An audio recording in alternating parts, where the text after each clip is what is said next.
कते तू लेट लगा देली आबे में लेट लग जाए छे की कहियो आप जे छे ना बुढ़िया एकदम टॉर्चर कर लगत रहे छे ज्यादा पूछताछ कर लगत रहे छे कन्या कहाँ जाए छे कन्या कैला रोज जाए छे कन्या ई कथी छे ऊ कथी छे मतलब बहुत तरह के बात पूछे लगत रहे छे। तोरा तो हम उहे समय में ना कहै छलियो कि तू हमरा से बियाह कर ले कहली नहीं हम ओकरे से बियाह करो जब करत। अरे यार तू नहीं समझली अभी तक तू सही में जना पहले छली बुद्धू ना तेन त अभी बुद्धू छी तू नहीं समझबी हमर नाटक समझेबी तब ना हम बुझबो।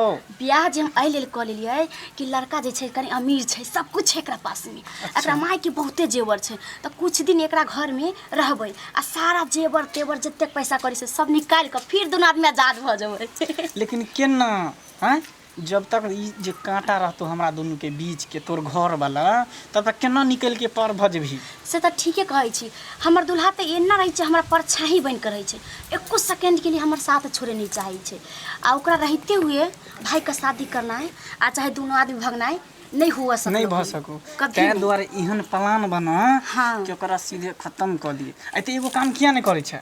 अरे यार इधर तू सुन ना। खत्म जे करे छई तू डेली खाली ये बात बोलत रही खत्म कर लेकिन ओते आसान काम नहीं छे जते तू समझ लेलिहन। आसान काम केना नहीं है केना आसान काम है केकरो मर्डर कर देना है घर में रह के मर्डर कर देना आसान काम बुझाई छौ तोरा। आसान काम केना नहीं एगो चक्कू लिया सीधे के घुसा हाँ दे ओना नहीं होय छे बहुते दिन कोशिश कैले लेकिन नहीं भ पाबै छे ओते आसान नहीं छे ओकरा हम मर्डर कर देना। फिर आखिर हमर दोनों के मिलन हमेशा हमेशा के लिए दोनों आदमी केना होबे एक दूसरे के पति पत्नी तो ओकरा लेल कोई रास्ता चुने पड़ते ना कोई तरीका कोनो जना कि सांपो मारे लाठी बच जाए तेना हम चाहे छी। ऐसन कर इधर सुन तो अपना घर वाला के फोन कर बुझली फोन क के तू बजा आ हम रहू पीछे नुकाल ठीक हो आ बस पीछे रहबे नुकाल आ लाठी ल के तेहन मुंगरी मारबी मगज कपार पर जे मर जेते बेहोश भ जेते ठीक है। हां तेहन लेकिन यहाँ पर तो कोई हेबो नहीं करे लेकिन जगह बहुत सुनसान जगह है ओकरा लाश के खींच के बुझली आ कोन जंगल में फेंक देबे। हाँ तो सर ई एगो तरीका भेले ना कि चाकू कचली घर में मार देबे कि केना क लेत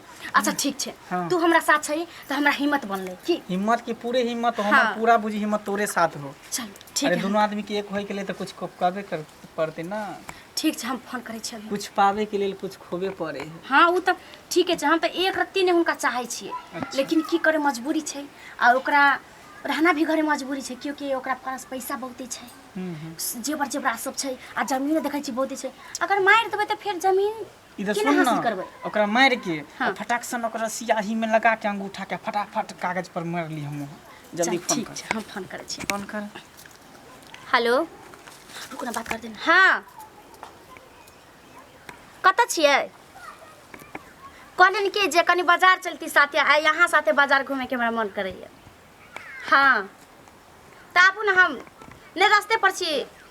हाँ नहीं घर नहीं जाए अहाँ जे खेत में से डायरेक्ट चल आब ठीक ना रास्ता पर रुकल छी उ वाला गाछी में। हाँ लुलबा चौक पर आओ कनो उ वाला गाछी में जे पुराना घर बनल है त। हाँ ठीक है जल्दी आप कहे छे जल्दी अब कह दिलो नहीं 5 मिनट नहीं लगतो देखियो हाल फाइल सब कुछ छोड़ छाड़ के दौड़ के चल जेते। अच्छा इधर सुन ना हम जाय छे पीछे नुकाय ले की बस।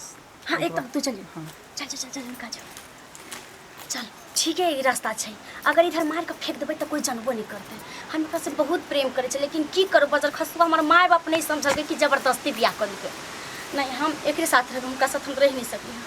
कते देर भ गेल कते देर में आबै छथिन।